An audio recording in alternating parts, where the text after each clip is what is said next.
Hi everyone, Aspenly here, and welcome to something new. This is my first ever devlog.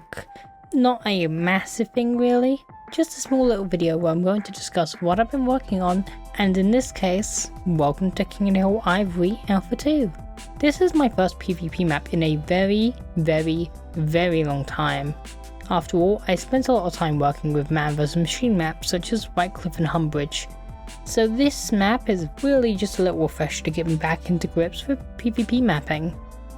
Now to rant about the map theme, which isn't really important since this is just an alpha build, but by the time KotH Ivory is reaching beta, I want this to take place in an American national park setting, with architecture similar to that of stuff like Logan Pass's Visitor Center, or this hotel that I'm not going to try and pronounce the name of, but I will have a little image of it on screen.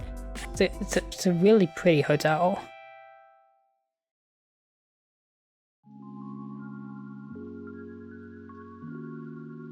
For Alpha 1, the map of course consisted of a lakeside style midpoint, which is my entire objective here as I do actually like that weird mid-strip.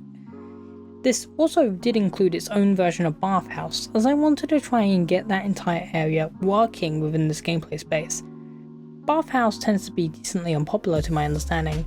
I'm not a massive fan of it, quite honestly. I don't find it very fun to hold, and I only really hear people complain about it. So trying to adapt that into a fun gameplay space I considered to be a decent challenge. Simultaneously, it had this back flank as well, which is kinda based on Pit of Death's back point if you're familiar with that, except of course extended out and made to work for King of the Hill. It also has this cute little picnic bench area. We'll get back to the picnic bench area. I like the picnic bench. Lastly, it has these high pass style balconies to try and contest the midpoint itself. After all, Lakeside's midpoint is elevated, and I also didn't want the egregious sightlines that Lakeside is consisted of.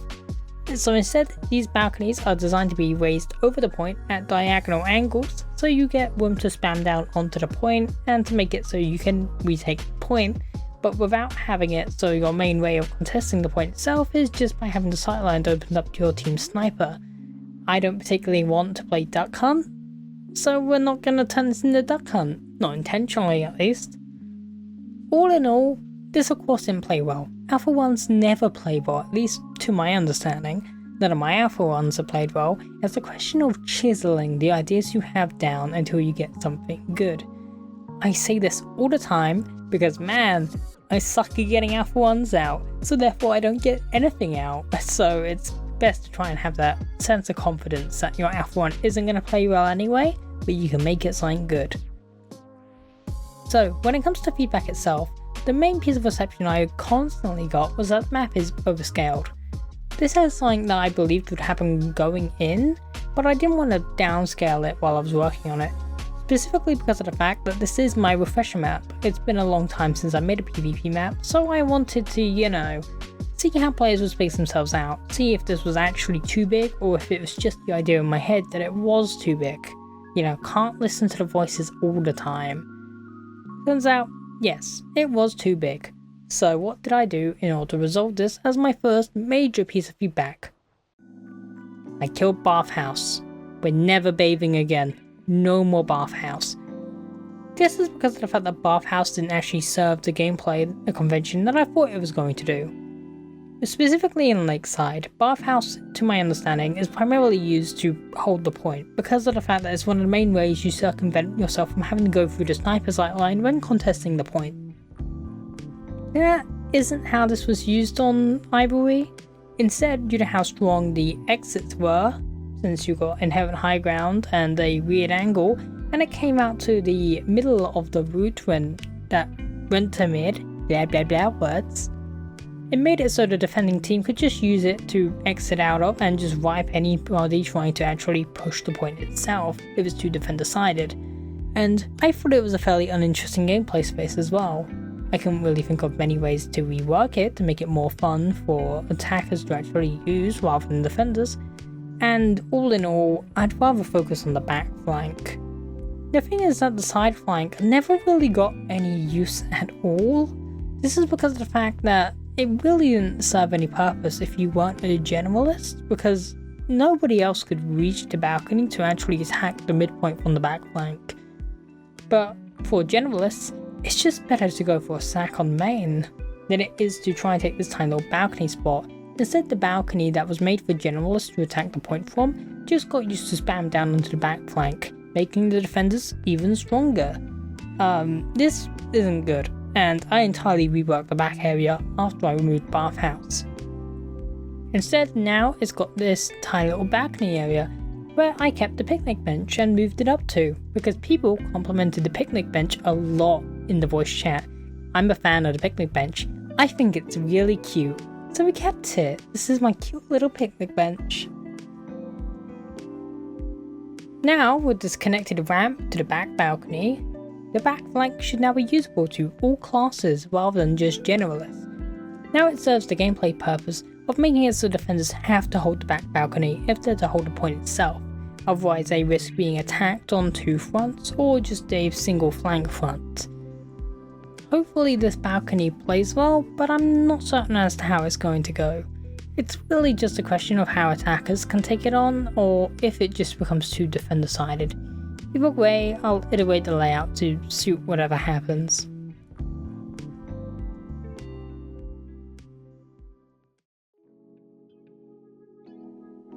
My next major piece of feedback was that the point itself was too hard to contest, specifically from the main route that you'd take from your team spawn all the way to mid. This is because of the fact that this original route was on a significant amount of low ground. You could easily get spammed down out of it, and it was pretty exposed as well.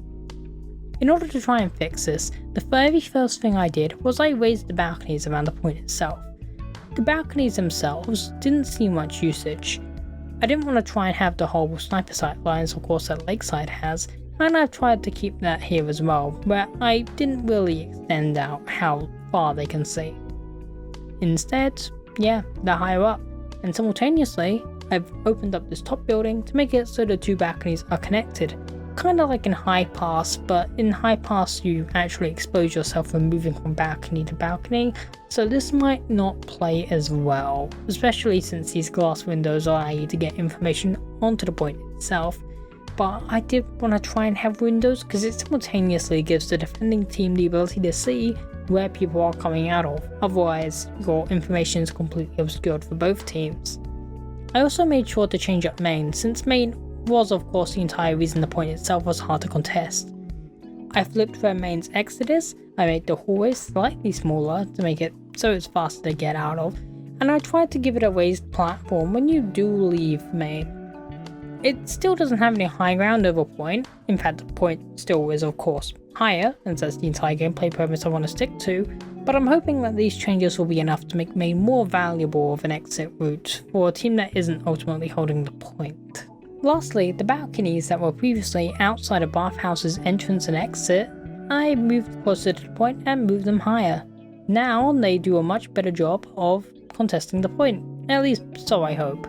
These are actually based on some high ground advantages that King of the Hill Fruit offers up, which is a decently, to my understanding, popular Highlander map, and also incredibly pretty, especially for a beta map. I'm excited to see Fruit get to its release candidate versions, but that's just me going on a little tangent. I believe that's all the feedback so far. The very last thing left was that the point wasn't marked. I was stupid and forgot to mark the point. It was one of the things I told myself that I'd have to do, and then I just didn't, because I'm really dumb. So, I did it now. I didn't forget this time. Yippee! Bonus section. This is why it took me around a month to get around to making Alpha 2. Hello and welcome to something that totally wasn't a waste of time. This is on my friend's Minecraft server. Let's take a small look at my Let's take a close look at my small humble starter home. Wow. Well, we're just gonna pretend like that never happened. Welcome to the tour. This is a small guest room for when people first enter the house. Ignore the chests, those are temporary. Wow, look at these hanging plants. This is the living room. We've got sofas, we got a piano, we got a fireplace, we have a pool table with a weird ball which was really annoying to make. Welcome to the kitchen! This is where you cook things. That's what a kitchen's for. Wow, it's got a sink. I forgot to add a tap. Here's the dining room. Wow, isn't finished yet. It still need to put something in this corner, but look, dining room. Wow, nice. And then over here is the unfinished library with the world's most expensive floor. And also, we have dead people in our basement. I said we have dead people in our basement.